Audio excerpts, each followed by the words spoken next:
Glasgow has been called the most exciting city in the world.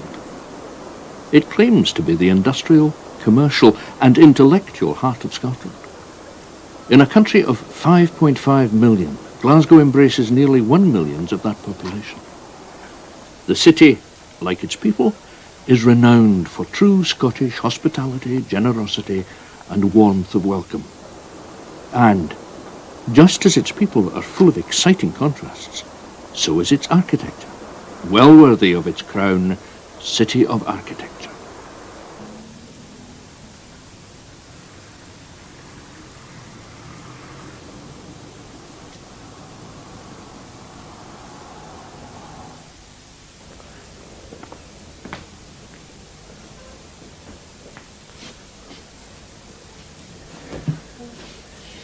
I'm sitting in a chair next to a fireplace in Proven's Lordship, the oldest house in Glasgow. Perhaps it's the same fireplace that Mary Queen of Scots sat by when she came to Glasgow and stayed at the house in January 1567 while visiting her sick husband, Lord Darnley.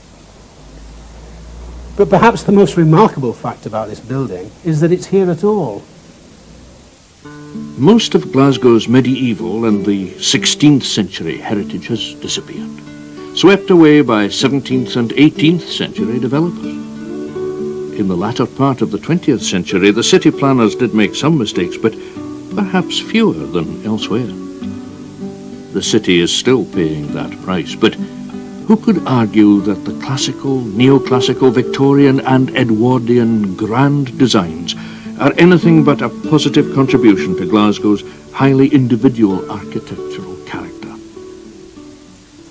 The building behind me was once owned by tobacco lord William Cunningham. It's in the commercial heart of Glasgow City. The city was built on the ruins of medieval Glasgow with money earned from sugar, tobacco and cotton, commodities that owed their profitability to the exploitation of slaves in America.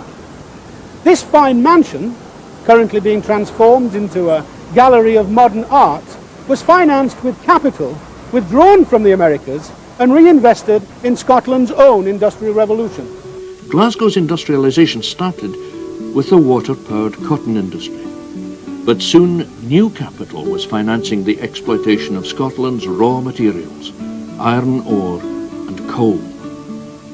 Crofters and crofters' sons walked the high roads and low roads to join the swelling workforce, manning machines which were moving Glasgow and what was to become the industrial conurbation surrounding the city, out of the 19th and into the 20th century. Glasgow was really moving, and in more ways than one. In 1894, Glasgow Corporation assumed municipal control of the tramway system, but bitterness between the corporation and the Glasgow Tramway and Omnibus Company prevented it from acquiring their existing fleet of trams.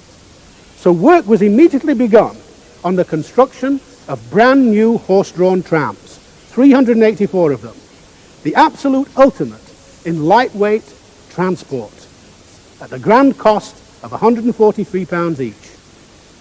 Alas, in a few short years, horse-drawn transport had become inadequate. And in 1898, the first of 21 new electric cars were completed.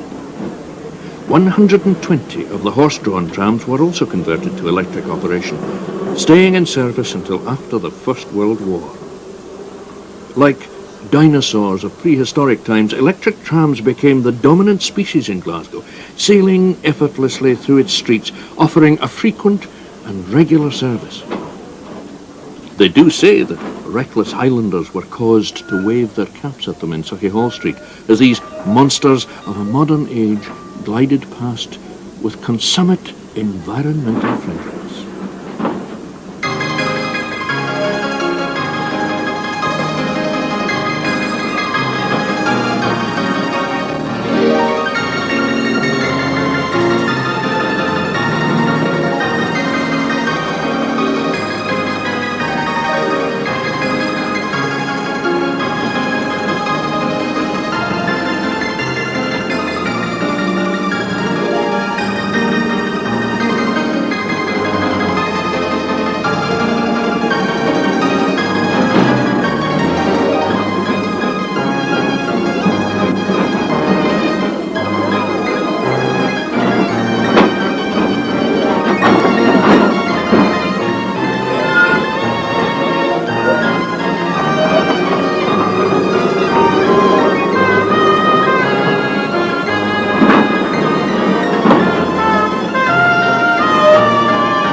Originally a relatively shallow tidal river, the Clyde had to be widened and deepened to satisfy the demands placed upon it by all the manufacturing industries that sprang up along its length, not the least of which was the building, maintenance and refitting of warships.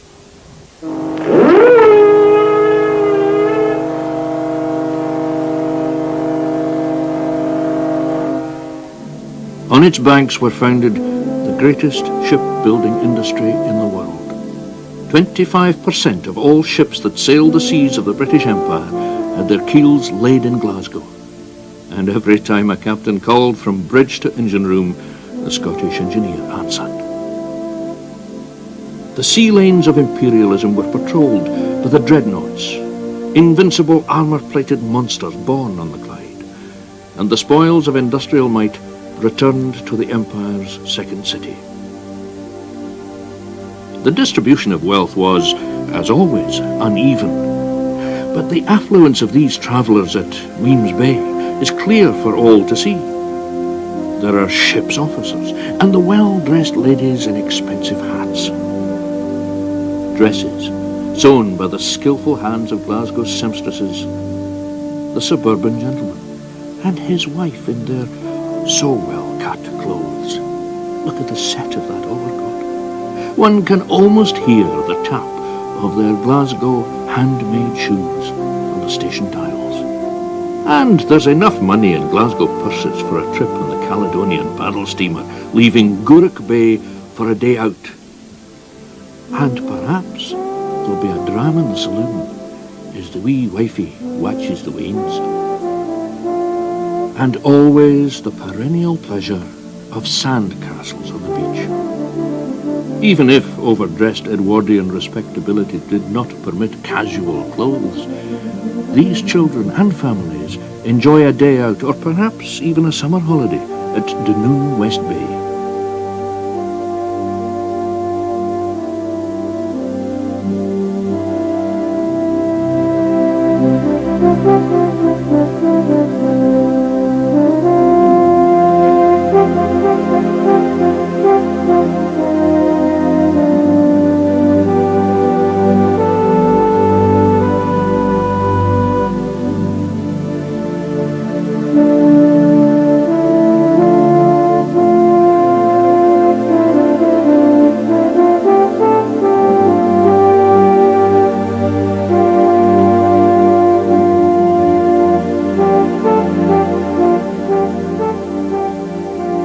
Day we went to Rossio to see the Pierrots at the end of the pier show. They are not, of course, singing Glasgow Empire favourites, but discreet melodies for a family show. And after the Pierrots and Pierrettes, a stroll along the esplanade to view the latest technological innovation, the monoplane. They didn't know that they were looking at the future. At Ettrick Bay, there's more sand and donkey rides in the western sun. A more expensive pastime is yachting on the Clyde, and you can hoist a sail to cruise past one of the rich men's steam yachts, more than likely built in the Clyde, with money from linen or bleach or sugar, or Britain's first chain of grocers' shops, or 100 different profitable commodities or artefacts Glasgow's workers could turn their hands to. Or you could just end the day like these little Edwardian mermaids, with a climb among the seaweed and the crab-infested pools on the rocks at the river's edge. Back in the city, there's an outing to Rooken Glen for the kids and mums of Springburn. Fun days out that are few and far between for Glasgow's city kids. On the other side of town, it's Sunday on Great Western Road, and the pavements are thronged with Glasgow's suburban middle classes from their 3 to 4 story tenement blocks. Can they still be called tenements? Hindland Road and Byres Road, Falkland Street and Annisland up to Hill Head, and perhaps a few from Kelvin Grove. Not for them, thank God, the 80 in 1,000 child mortality rate in the Gorbals. But for now, let the clerks, shipping agents, teachers, accountants, and officer soldiers confidently tread the flagstones, and their children hop and skip, avoiding the cracks. For across the German Ocean, Kaiser Bill was going to blow all those Edwardian Sundays away.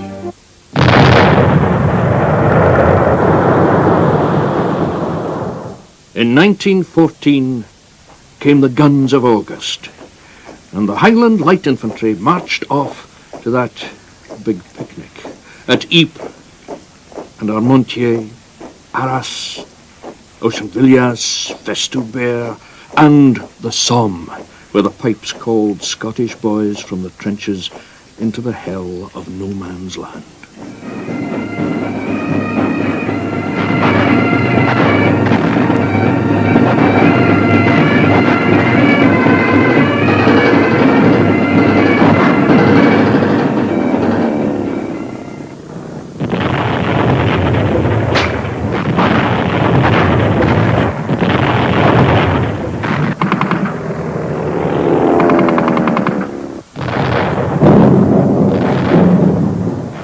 Scotland has always had a strong military tradition, but this time Glasgow fought the war with her industry just as much as with her men.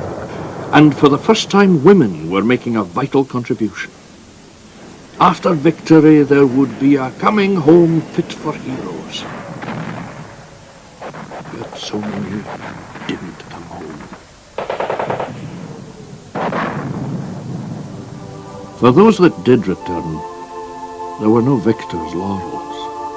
And there were jobs for only a few. Boom had turned to bust. No one had heard then of the peace dividend. The great capital industries that Glasgow thrived upon were the first to go in the Depression. If work was to be found, it might be in the railways, but as England had just won control of Scottish Railways through LMS, that too dried up. There might be work on one of the puffers made famous by Neil Monroe, like this one, passing under the Jamaica Bridge.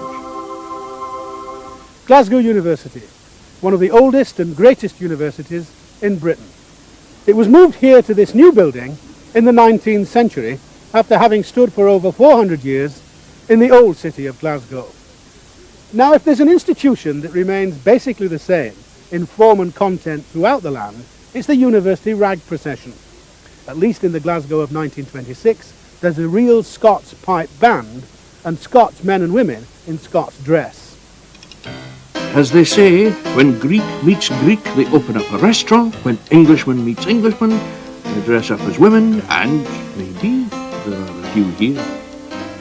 There's no consideration given to political correctness. The Empire stereotypes make good subjects for this charity fundraising event. It must have seemed like taking in each other's washing, as the children of the onlookers must have sorely needed the charity they were subscribing to.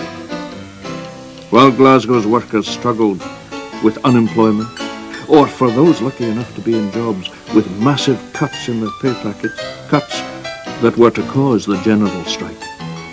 In other parts of the city, life went on. Perhaps there's one important concession being made to historical reality. The lorries these students were mounted on were, we hope, Albions, made in Glasgow.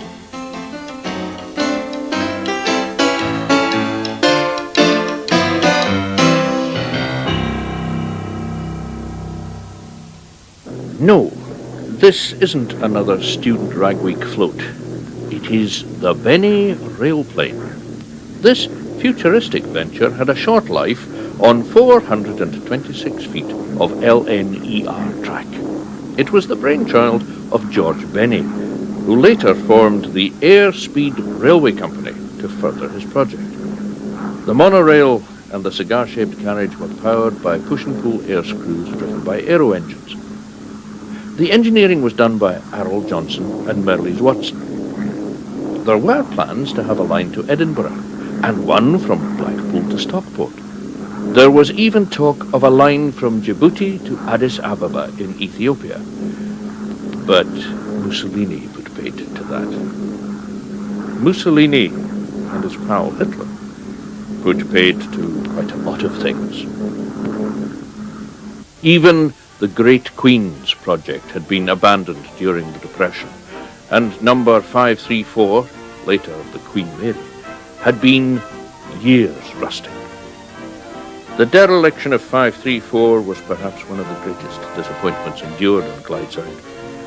The decision to build the Queen had been greeted with expectations of jobs for life. It was only when the project was revived that Glasgow and Clydebank were convinced that economic recovery was on its way. There were wage packets once again, and workers' pride was rekindled as they walked down the road to John Brown's yard. There were commentators who said the results were visible in weeks as children went from bread and dripping to proper food, and housewives began to shop again. It is perhaps ironic that the first full passenger complement Queen Mary was to have were American soldiers. She ferried thousands of GIs from the States to Guruk when America entered the war. She and her sister ships' great Glasgow-built engines gave them the speed easily to outpace the fastest German U-boat. Glasgow and Clydebank went into the Second World War full steam ahead and paid for it by being a prime target of the Luftwaffe. This is the memorial to Clydebank citizens at Dolnotta Cemetery, killed by enemy action in 1941. Only 7 houses were left undamaged in Clydebank during the Luftwaffe Blitz.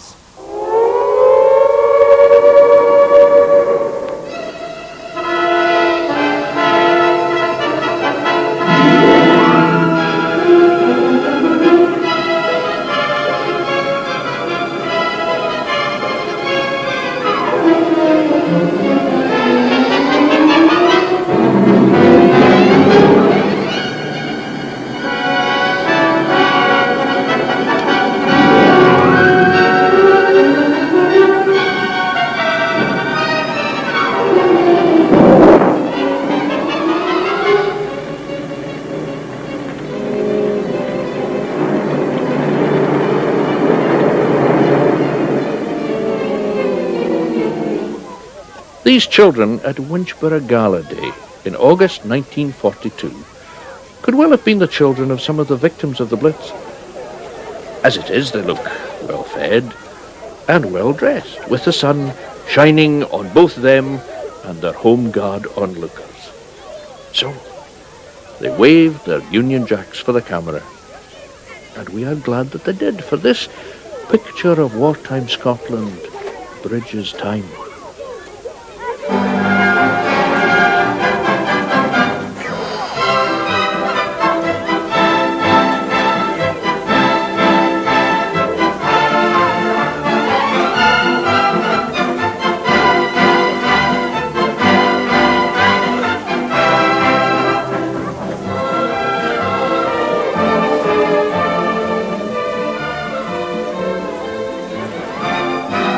Ginger has never tasted so good to these innocents caught up in the terror of a war they just do not understand.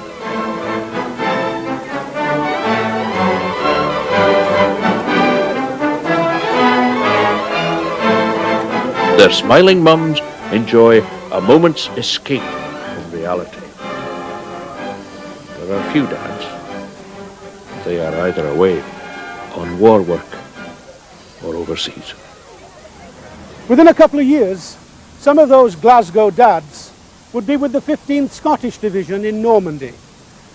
Landing a few days after D-Day, they were thrown straight into the front line for Operation Epsom, in what became known as the Scottish Corridor. As the assault on Caen floundered on the gentle slopes of Hill 112, the 15th Scottish Division held the flanks of the salient open in the face of determined attacks from 2 German panzer divisions. In some of the most bitter and bloody fighting of the war, the Scots simply refused to be overrun. Their stubborn resistance, in the face of overwhelming odds, cost them nearly 3,000 men.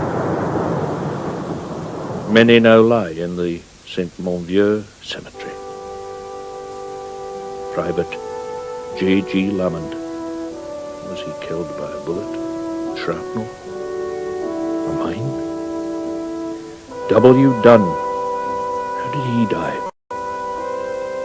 Did he have a wife and family? Below each simple gravestone lies the body of a soldier, a man for whom someone, somewhere, still grieves.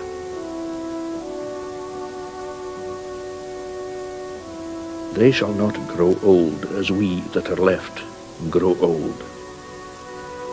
Age shall not weary them, nor the years condemn.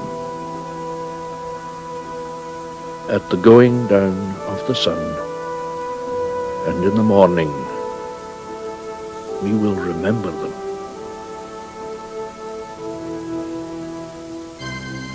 With the end of hostilities, there was an optimism, an assurance even that times would get better.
The river that runs through the city both joins and separates it. On that river, between the bridges, plied the Cluthas, the passenger ferry boats that carried Glasgow's ordinary folk backwards and forwards in all weathers and all seasons.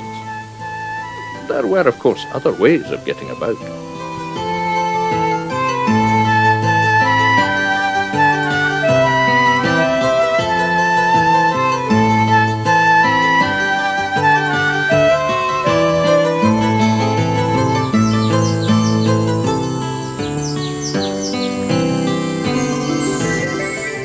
Glasgow has always been justly proud of its publicly owned transport system, which includes, of course, an underground railway, nowadays called the Clockwork Orange. So proud of the network were the corporation, they even commissioned a film to celebrate their range of transport services, both past and present. Glasgow's trams were still in the forefront of civic pride. This film was made nearly 20 years before they were finally taken off the streets.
Let Glasgow Flourish was the ironic title for an attempt made to tell the story of poverty in post-war Glasgow.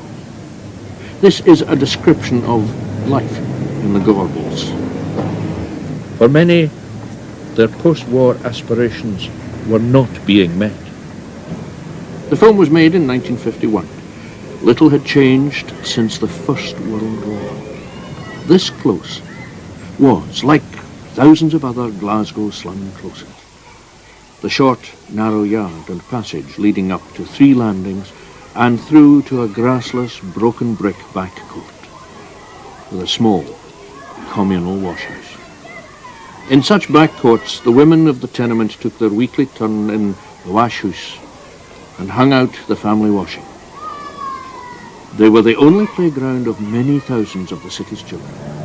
In them, youngsters played football and children's games, climbed on the midden and washhouse roofs, and escaped death or injury from the perilous traffic in the streets. The film narrative tells its story in pictures. How a little girl is struck down directly as a result of having nowhere to play except the streets. She dies in the family's single-end tenement in a little box bed.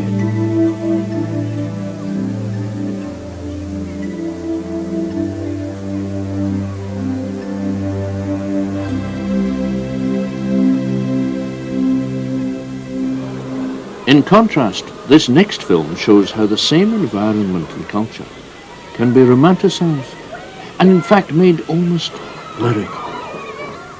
This is the Clyde at Glasgow, a hustling, bustling waterway given over to trade, commerce and industry. Cranes, wharves and warehouses crowd both banks of the river at Glasgow, where the Clyde becomes one of the world's great waterways. Here, ships of all sizes and nationalities load and discharge their cargoes. Tugs, small in size but stout of heart, are a familiar sight on this stretch of the river as they nose in and out of dockland, the network of quays, basins, sheds and railway sidings that make up the port of Glasgow. Puffers, too, have their place in dockland, for these dumpy little maids-of-all-work carry their cargoes right up to the shallows under the city's bridges. In Dockland, even the cats go about their business with a serious, purposeful air.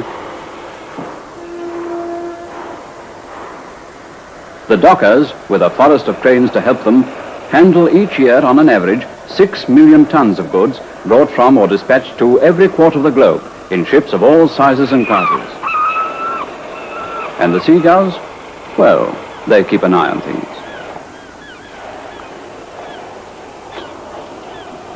In a port the size of Glasgow, general cargoes include practically everything, from nuts and bolts to railway engines. Upriver from the docks, the Clyde is crossed by many bridges. This is a suspension bridge for pedestrians only.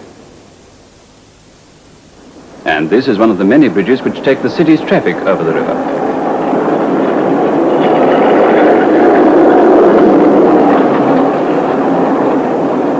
Downstream, back in the center of the dock area, there are ferries instead of bridges. Passenger ferries nose their way from bank to bank at various points along the river.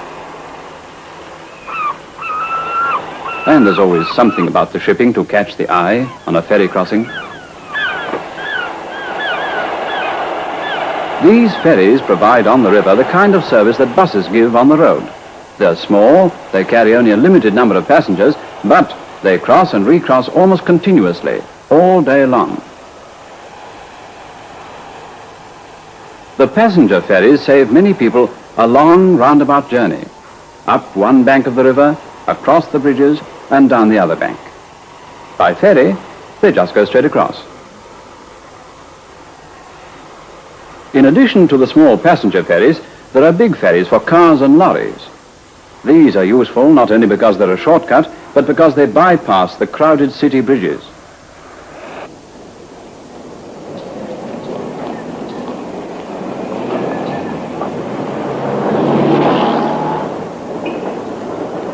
Occasionally, the ferries have to wait for ships to pass up or down the river, just like waiting at the traffic lights.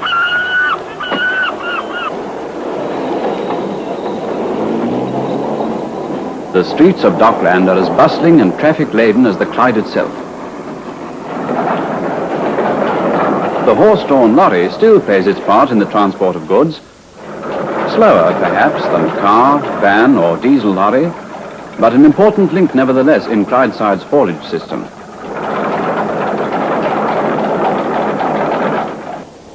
Docks mean ships, ships mean seamen, and seamen like to have a home ashore when their ship's in port. Seamen's missions, another familiar sight in Dockland, provide just such a home, where a good bed and good food can be had at reasonable prices. Everywhere in Dockland, and at all hours of the day, there's an air of busyness. The rumbling traffic on the quayside streets, the throbbing engines of the tugs on the river, the staccato din of the shipyards on the banks. But there's more to it than this. The pattern of life in Dockland is woven from many different strands. A few people have time to stand or sit and stare.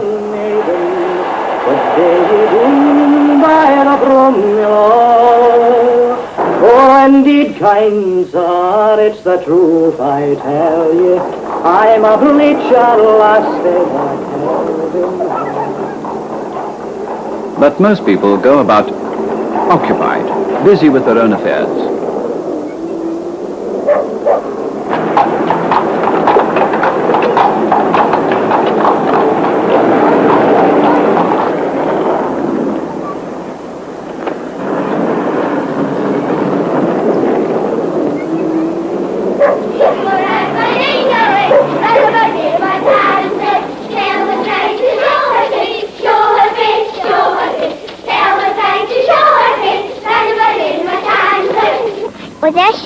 Oh, there she goes, peery heels and pointed toes.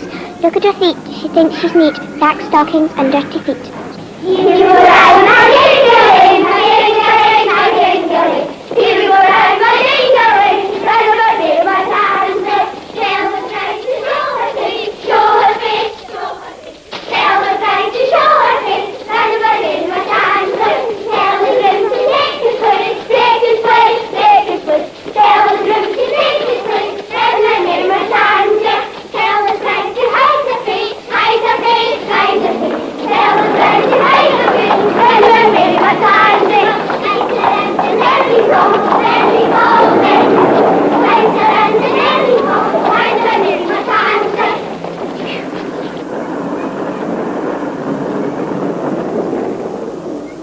In Glasgow, shipping and learning rub shoulders, for the university is only a stone's throw away from the docks and looks down on Kelvin Grove Park, a green oasis amid the city streets and buildings.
To step out of Kelvin Grove Park is to step into the workaday world of Dockland. There are the workmen, on their way to or from the ships or wharves or railway sidings, the men who keep the port of Glasgow going. There is the traffic, the ceaseless stream of vans, lorries, buses, trams and private cars that rumble over the bridges from early morning until gathering dusk.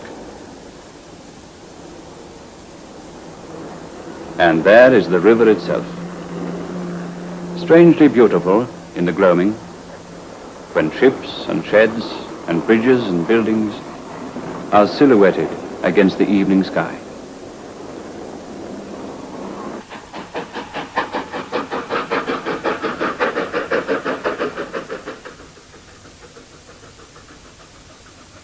This is the river, which not so long ago was a shallow salmon stream, and is now a great international waterway. The river which gave rise to the saying, "The Clyde made Glasgow, but Glasgow made the Clyde."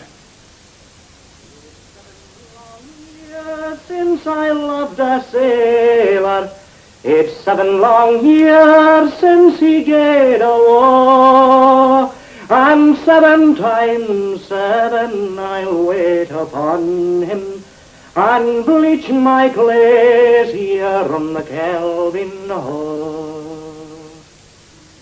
Post-war, there were great plans for Glasgow as the reality of slum squalor remained.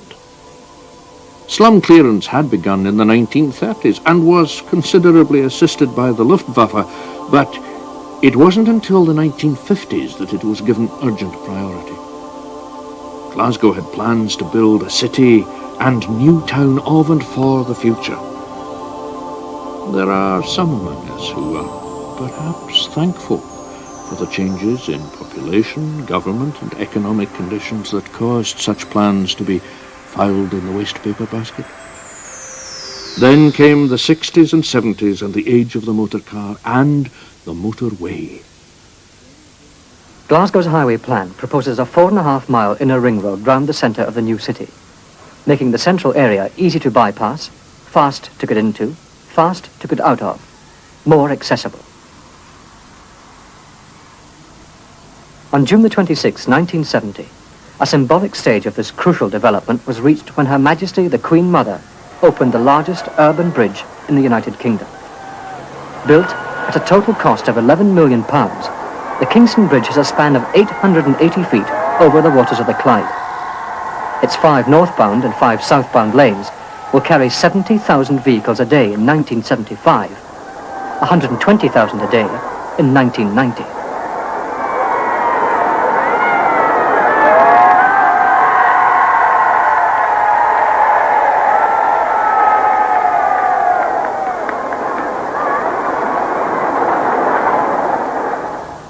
It was said that Glasgow would be destroyed only to provide a means of entering it and leaving it. There were 75 miles of urban motorway planned for the region. London, a metropolis of overstatement, only planned 35.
In 1960, work began on the biggest urban redevelopment program in Europe, a 20-year program involving 5 square miles, a twelfth of the city's area. Between 1960 and 1970, 52,000 houses were demolished in Glasgow. A further 75,000 are scheduled for demolition up to 1980. To make room for new life in the city, for new houses, industries, schools and colleges, hospitals, social and cultural amenities, for new roads linking a planned and integrated community. Noise, dust, confusion, the sometimes painful transformation of familiar landmarks. This is Charing Cross. Victorian grandeur, the Duke of Wellington, and a bank for the 1980s. The best of the old keeps its place in the new Glasgow. Glasgow's overspill means that in 1980, the population of the city will be 800,000 people. They will have good houses and a revitalized environment that will free them from the cramped conditions of the past. Sir Basil Spencer's high-rise flats in Hutchison Town, Gorbals, the first of the comprehensive development areas. At Ibrox and in other parts of the city, low, medium and high-rise housing are grouped together. The future of any city develops out of its past, and this is not forgotten in the process of change. Some of the best of Glasgow's traditional 4-story sandstone tenements are being modernized. But as Glasgow prepares for the 21st century, the pattern of life changes. Tenement life, with its gilly pieces and wee shops, is disappearing. In its place, shopping precincts, located with new housing and new roads in mind. Shopping 1980 is convenience, safety, supplying the needs of material and physical excellence.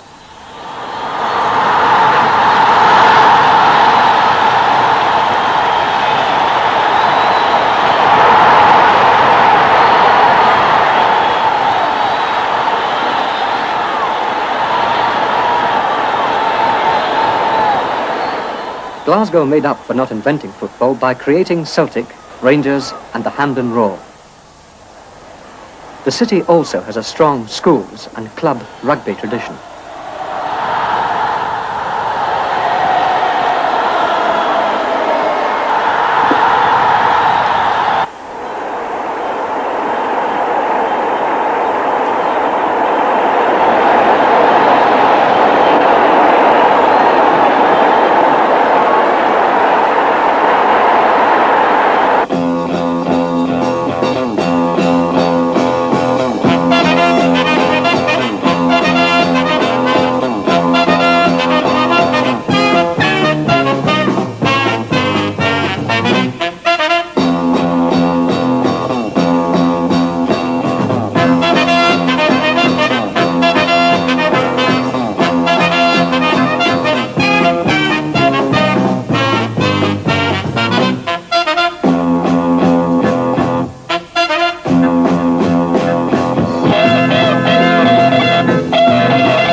Well, that was the forecast on film for 1980.